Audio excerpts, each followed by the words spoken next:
Soy Tori Brennan y tengo 29 años. El día de Acción de Gracias pasado, mi padre se puso de pie frente a 30 familiares y me castigó como si fuera una niña desobediente porque me atreví a preguntar qué me había dejado mi abuela en su testamento. Toda la sala se rió. Mi cara ardió tanto que podía sentir mi pulso en los dientes. Pero lo miré directo a los ojos y dije una sola palabra. Está bien. A la mañana siguiente, tocó a la puerta de mi habitación con una sonrisa burlona. Por fin aprendiste cuál es tu lugar, dijo. Entonces vio la habitación vacía. Sin ropa, sin maleta, sin mí. Antes de que pudiera marcar mi número, sonó el timbre, y el abogado de la familia estaba de pie en el porche, temblando, con un maletín lleno de documentos cuya existencia mi padre jamás había conocido. Señor Brennan, dijo, ¿qué ha hecho usted? Antes de contarte qué había en ese maletín, tómate un momento para darle like y suscribirte, pero solo si esta historia realmente te llega, y deja un comentario contándome desde dónde me estás escuchando y qué hora es ahora mismo. Ahora déjame llevarte de vuelta a septiembre pasado, la mañana en que murió mi abuela y cayó la primera ficha de dominó. Mi abuela, Eleanor Brennan, falleció un martes por la mañana a los 87 años. Recibí la llamada de mi madre a las 6:14 de la mañana y manejé hasta el hospital en silencio. Mi padre ya estaba en el pasillo, hablando por teléfono sobre plazos de presentación y cronogramas de sucesión, antes incluso de reconocer que yo había llegado. Mi hermano Garrett estaba de pie a su lado, como un compañero de fórmula en un acto de campaña. Parecían un muro. Yo me quedé sola al final del corredor, sosteniendo un café que nunca bebí. La última vez que vi a la abuela Eleanor, me apretó la mano en su jardín y dijo, en voz tan baja que nadie más pudo oírla, ya me encargué de todo. Confía en mí, ¿de acuerdo? Yo asentí, sin entender. Todavía no. En el funeral, mi padre dio un elogio de 11 minutos sobre el legado de los Brennan y cómo su hijo llevaría a la familia hacia adelante. Mencionó a Garrett 4 veces. Mencionó a mi madre una vez. A mí no me mencionó en absoluto. Después, cuando el esposo de mi tía preguntó a qué me dedicaba, mi padre se adelantó antes de que yo pudiera responder. Ella planta árboles para gente rica, dijo, y algunas personas rieron cortésmente. El ardor comenzó en mi esternón y fue subiendo. ¿Alguna vez has visto a uno de tus padres reducir toda tu vida a una sola frase cruel, solo para conseguir una risa fácil de una sala llena de gente? Me disponía a irme cuando un hombre de cabello plateado se adelantó, tomó mi mano y dijo en voz baja, «Tu abuela estaba muy orgullosa de ti. Me pondré en contacto». Luego desapareció entre la multitud antes de que pudiera preguntarle su nombre. En ese momento no lo sabía, pero ese hombre era Harold Caldwell, y tenía en sus manos la llave de todo. Esa noche, 15 de nosotros nos reunimos en la casa de los Brennan para cenar. Mi padre se sentó a la cabecera de la mesa y levantó su copa. Mamá me dejó todo a mí para administrarlo, anunció. Me aseguraré de que los bienes de la familia se distribuyan entre las personas correctas según su capacidad. Sus ojos se posaron en mí. Eso significa que no tienes que preocuparte por nada de esto, Tori. Los asuntos complejos no son realmente tu área. Garrett asintió. Dejé el tenedor sobre la mesa. Papá, la abuela me dijo, lo que sea que te haya prometido, olvídalo, me interrumpió. Mi madre se quedó mirando su plato. Nunca levantó la vista. Después de la cena, subí a mi antigua habitación.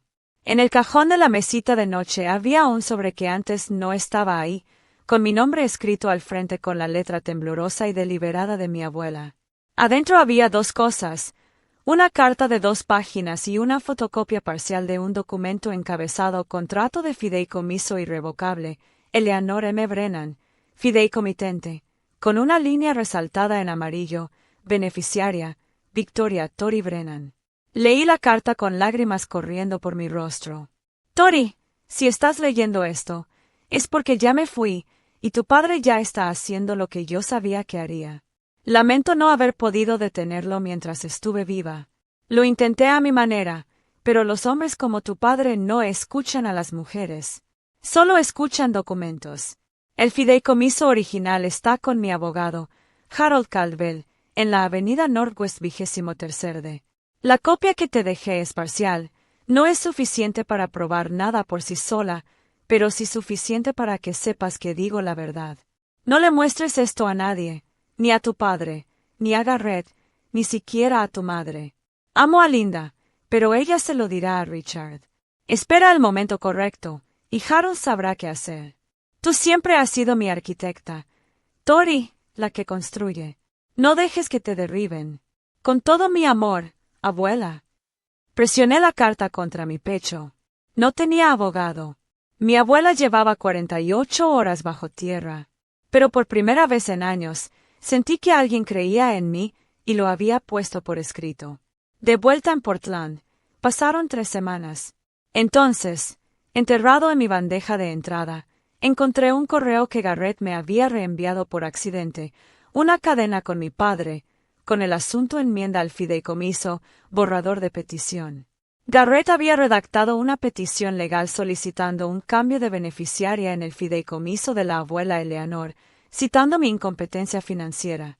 Pero la línea que hizo que se me nublara la vista fue la que Garrett había escrito al final. Ella no va a pelear por esto.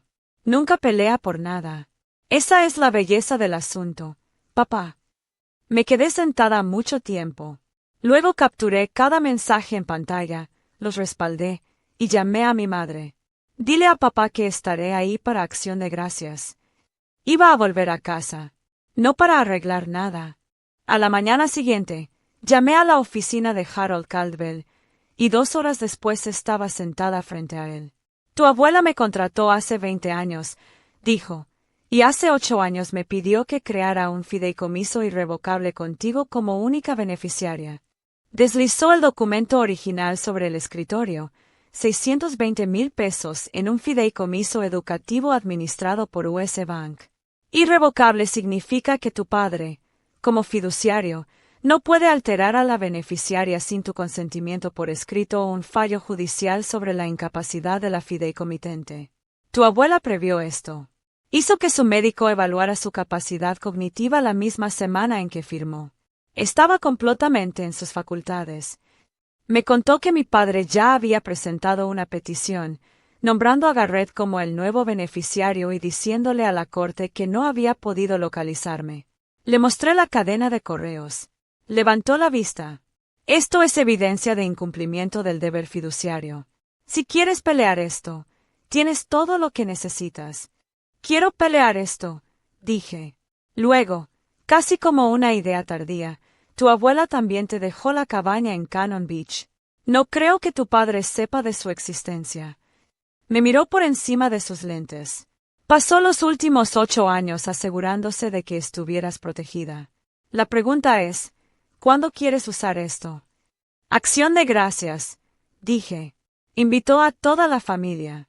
30 personas. Caldwell asintió lentamente, una sola vez.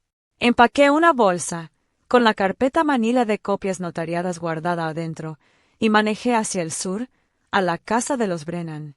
Mi padre no se puso de pie cuando entré. «Ah, viniste», dijo. Garrett sonrió con desdén. «Todavía no cambias el auto. Thor». Sonreí, me senté, y no dije nada. Mañana, 30 familiares llenarían esta casa, la reunión más grande en la historia de la familia Brennan. Para el mediodía había 32 personas en la casa. A las 4, nos sentamos a comer. Mi padre se puso de pie a la cabecera de la mesa y levantó su copa.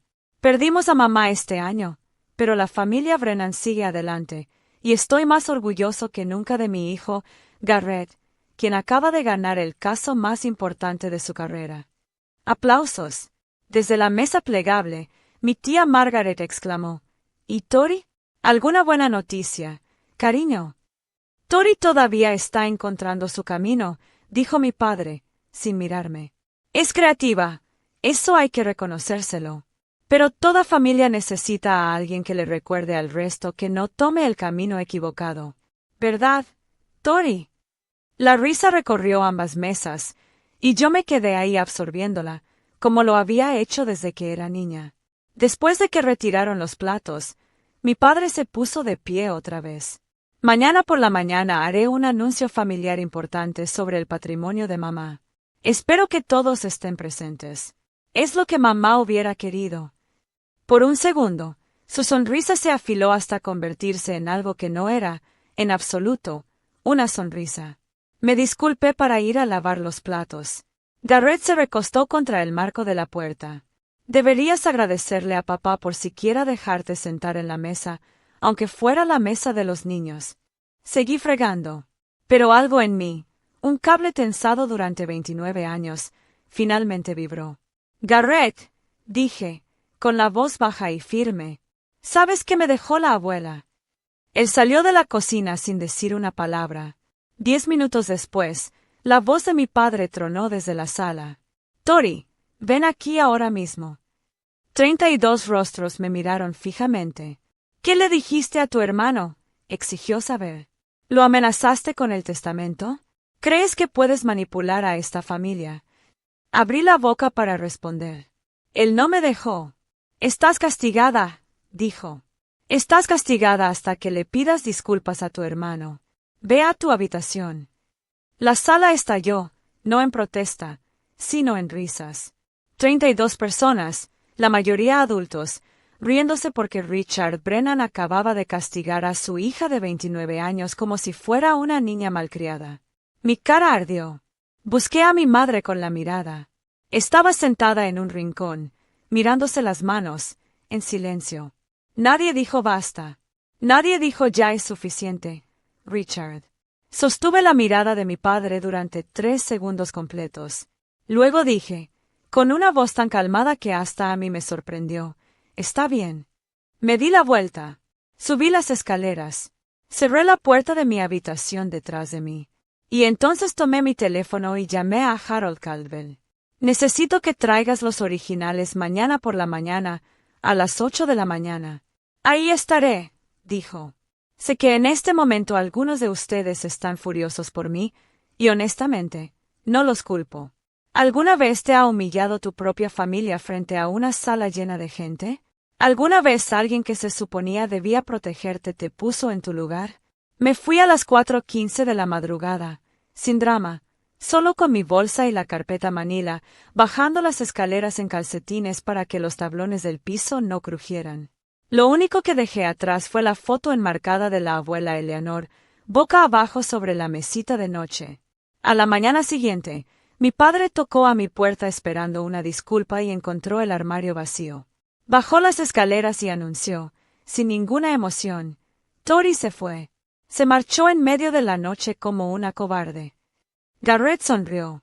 «Bueno, eso lo resuelve todo». Entonces sonó el timbre. Harold Caldwell estaba de pie en el porche, maletín en mano. «Necesito hablar con toda la familia ahora mismo». Mi padre se levantó. «Harold, no estabas invitado». «Tori es la única beneficiaria nombrada en un fideicomiso irrevocable constituido hace 8 años», dijo Caldwell. «Lo sabes desde el día en que tu madre lo firmó». El rostro de Richard pasó por una secuencia de colores, rojo, luego blanco, luego gris. «Sal de mi casa», dijo en voz baja. «Señor», dijo Caldwell, «¿qué ha hecho usted?» Le ordenó a Caldwell que se fuera, amenazándolo con arrestarlo. Caldwell cerró su maletín con un clic.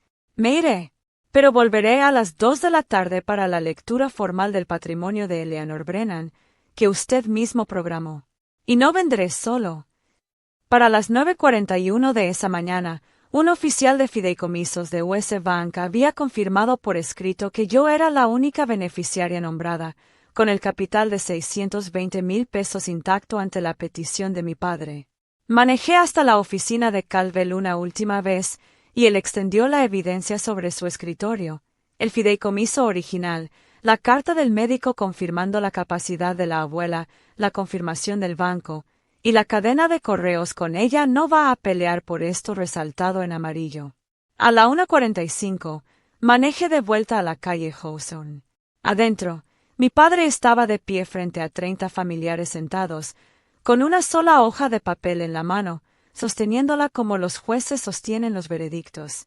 El fondo educativo, 620,000 pesos, será transferido a Garrett para la administración de la próxima generación, anunció.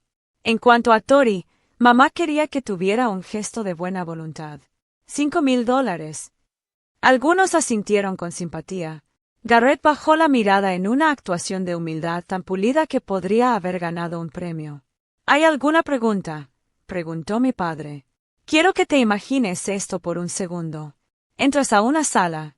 30 de tus familiares están sentados ahí. Tu padre acaba de decirles a todos que tú vales $5,000. Él sostiene un papel como si fuera un mazo de juez. ¿Y tú?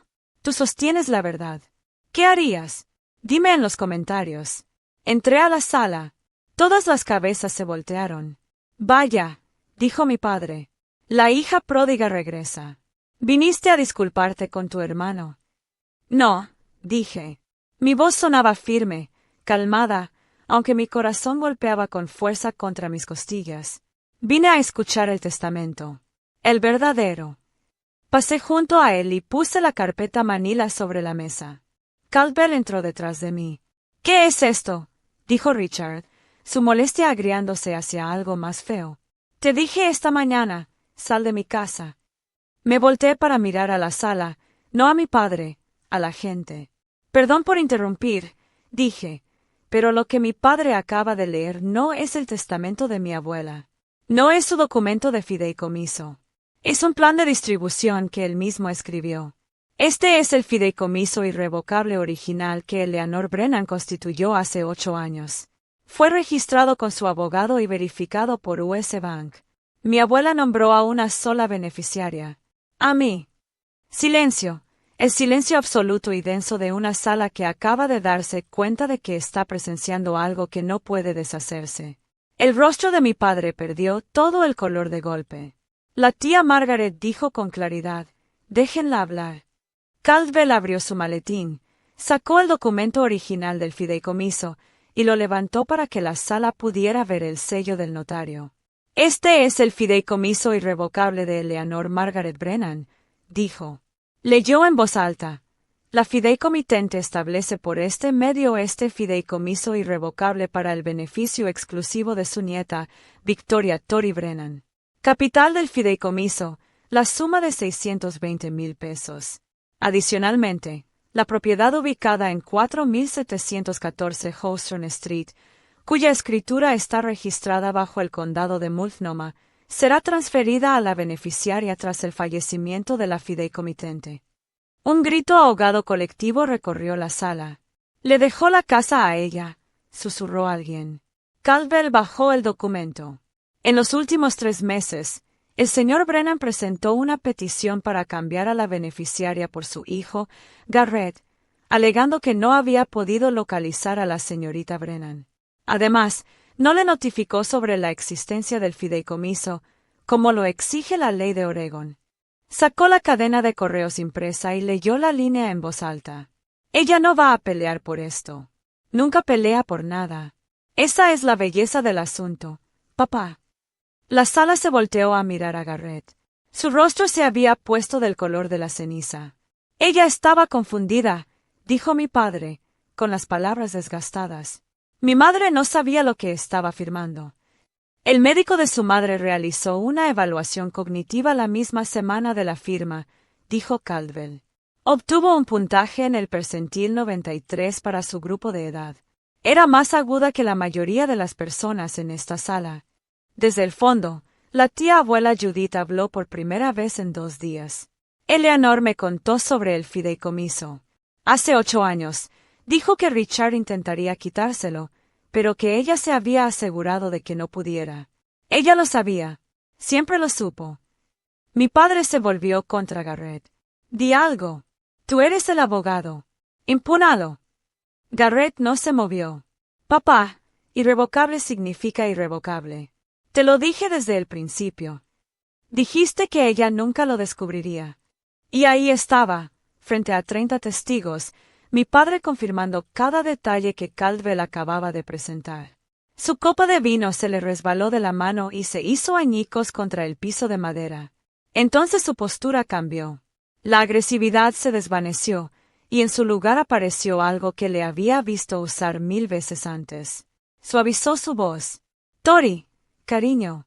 Solo estaba tratando de proteger los bienes de la familia. Hacía esto porque te amo. Dejé que el silencio se sostuviera durante 3 segundos. No hiciste esto porque me amas, papá. Lo hiciste porque nunca has creído que una hija merece lo mismo que un hijo, y eso no es amor. Eso es control. Mi madre se puso de pie. Le debes una disculpa, Richard, dijo, con la voz temblorosa pero firme. Se la has debido toda su vida. Mi padre la miró como si hubiera hablado un idioma que él no reconocía. Luego me miró a mí, y después a los 30 rostros que lo observaban. No dijo nada. Se dio la vuelta, entró a su estudio y cerró la puerta. La tía Margaret llegó hasta mí primero. Tu abuela estaría tan orgullosa de ti ahora mismo, dijo. Danny me apretó el hombro. Siempre supe que eras la más fuerte de esta familia. Garrett se levantó del sofá y caminó hacia la puerta sin mirarme. Caldwell ya estaba guardando sus documentos. Presentaré la petición para remover al señor Brennan como fiduciario a primera hora el lunes, me dijo. El fideicomiso queda congelado mientras tanto. Todo el asunto había tomado 47 minutos. 30 años de silencio respondidos en 47 minutos. En menos de 2 semanas, la corte aprobó la remoción del fiduciario. El propio abogado de Richard le dijo que no tenía ningún fundamento legal, y que pelear esto le costaría $60,000 para terminar perdiendo. Los 620,000 pesos fueron transferidos a mi nombre, y la escritura de la casa de Holstur le siguió. Garrett recibió una notificación formal de investigación por parte del Colegio de Abogados del Estado de Oregón. Su cliente más grande lo abandonó en cuestión de días, y él se mudó silenciosamente a la consultoría corporativa. Mi padre me llamó una vez, 3 días después de la presentación. Contesté porque pensé, incluso entonces, que tal vez diría las palabras. No lo hizo. Has destruido a esta familia, dijo. No, papá, dije. Tú la destruiste. Yo solo traje las pruebas. Colgó. No he sabido de él desde entonces. Una semana después, manejé hasta Cannon Beach por primera vez en 6 años. La cabaña olía a ella, a lavanda y a libros viejos de bolsillo. Sobre la mesa de la cocina había una caja de madera, colocada ahí a propósito. Adentro había fotografías de las dos a lo largo de los años, y una carta corta. Tori, si estás leyendo esto, es porque fuiste lo suficientemente valiente. Sabía que lo serías. Esta casa es tuya. Siempre lo fue. Yo solo la mantenía calentita para ti. Empieza de nuevo aquí si lo necesitas, o ven cuando el mundo sea demasiado. De cualquier forma, te está esperando. Estoy tan orgullosa de ti. Siempre, abuela. Me senté en el porche y lloré, no el tipo de llanto contenido y avergonzado, sino el tipo que abre algo en lugar de cerrarlo. Ese domingo por la noche, envié un solo correo a mi padre, a mi madre y a mi hermano. No quiero sacar a nadie de mi vida, pero no voy a regresar a una relación donde me menosprecien, me ignoren, o me traten como menos. Si quieren tener una relación conmigo, será en términos de respeto mutuo, no de jerarquía. La puerta está abierta, pero ahora se abre en ambas direcciones. Mi madre llamó 20 minutos después, llorando de verdad. Debí haberte defendido hace años. Le tenía miedo. Necesito que empieces a elegir lo correcto, no lo fácil, le dije. Puedes hacer eso. Una larga pausa. Voy a intentarlo. Garrett me escribió un mensaje a la mañana siguiente. 2 palabras, lo entiendo. Lo leí y no respondí. Entender no era lo mismo que hacerse responsable. Mi padre nunca respondió. 6 meses después, con los préstamos estudiantiles pagados en su totalidad, arrendé un pequeño estudio en el distrito de Alberta Arts. Brennan Landscape Design, mi nombre en la puerta. El nombre de mi abuela, en realidad. Convertí el antiguo estudio de mi padre en un taller de diseño, con guías de plantas donde antes estaban sus volúmenes legales. Danny venía los fines de semana a ayudar con el jardín. Mi madre me visitó por primera vez sin Richard a su lado, y plantamos bulbos de tulipán una junto a la otra. Richard se mudó a un apartamento alquilado al otro lado de la ciudad, contándole a quien quisiera escucharlo que yo le había robado la casa. La historia cambiaba según la audiencia, pero siempre terminaba de la misma manera: Richard Brennan era la víctima. Te estoy contando esta historia desde el porche de la cabaña de Cannon Beach. Es sábado. La marea está baja. Isaac Rock hace lo que siempre hace, de pie, sólido y antiguo, sin inmutarse ante nada tan pasajero como una discusión familiar. No te estoy contando esta historia para darle una lección a nadie. No creo en eso. Cada familia es su propio país con sus propias leyes y sus propias guerras, y las personas que están dentro son las únicas que conocen el verdadero mapa. No puedo decirte qué hacer con tu padre, tu madre, tu hermano, tu herencia. Solo puedo contarte lo que yo hice. Esto es lo que sé ahora. El silencio no es acuerdo. Pasé 29 años callada en la mesa, y la gente a mi alrededor tomó ese silencio y lo llamó consentimiento. No lo era. Era solo una mujer que todavía no había encontrado su evidencia. Esperar no es debilidad. Mi padre y mi hermano contaban con la idea de que yo no pelearía. Casi tenían razón. Lo que no tomaron en cuenta fue que hay una diferencia entre alguien que no puede pelear y alguien que está eligiendo el momento para hacerlo. Y lo último, lo que más importa, mi abuela no me dejó dinero. Me dejó una prueba. Prueba de que alguien en mi familia me vio, a la verdadera yo, la que construye cosas, y decidió que valía la pena protegerme. No con palabras, con documentos, con planes, con el tipo de amor que contrata a un abogado y piensa 8 años por adelantado. Esa es la herencia que cambió mi vida. No los 620,000 pesos, no las casas. El saber que yo valía la pena el esfuerzo.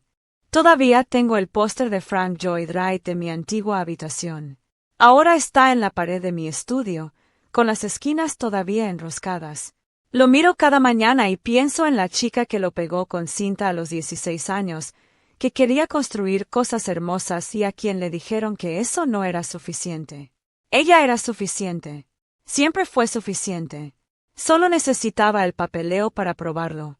Una mañana temprano en el jardín de Hawthorne, estoy de rodillas en la tierra, plantando peonías, la misma variedad que cultivaba mi abuela. El sol se asoma por encima del techo y cae sobre el jardín en largas franjas doradas. Me pongo de pie, me limpio la tierra de las manos, y noto algo en el porche delantero que no estaba ahí anoche. Un sobre, sin estampilla, sin remitente, solo mi nombre con una letra casi tan familiar como la de mi abuela. Lo abro. Una sola línea. Lamento no haberte defendido nunca. Ahora te defiendo. Mamá. Doblo la carta y la guardo en el bolsillo de mi abrigo, justo al lado de la abuela, la que llevo a todos lados. 2 cartas, 2 mujeres, una que planeó con anticipación, y otra que finalmente se puso al día. Camino de regreso a mi casa, la casa que construyó mi abuela, la casa que mi padre perdió, la casa que siempre estuvo destinada a alguien que la cuidaría. Cierro la puerta, y por primera vez en 29 años, se siente como llegar a casa. Soy Tori Brennan, y esa fue la última vez que me senté en la mesa de los niños.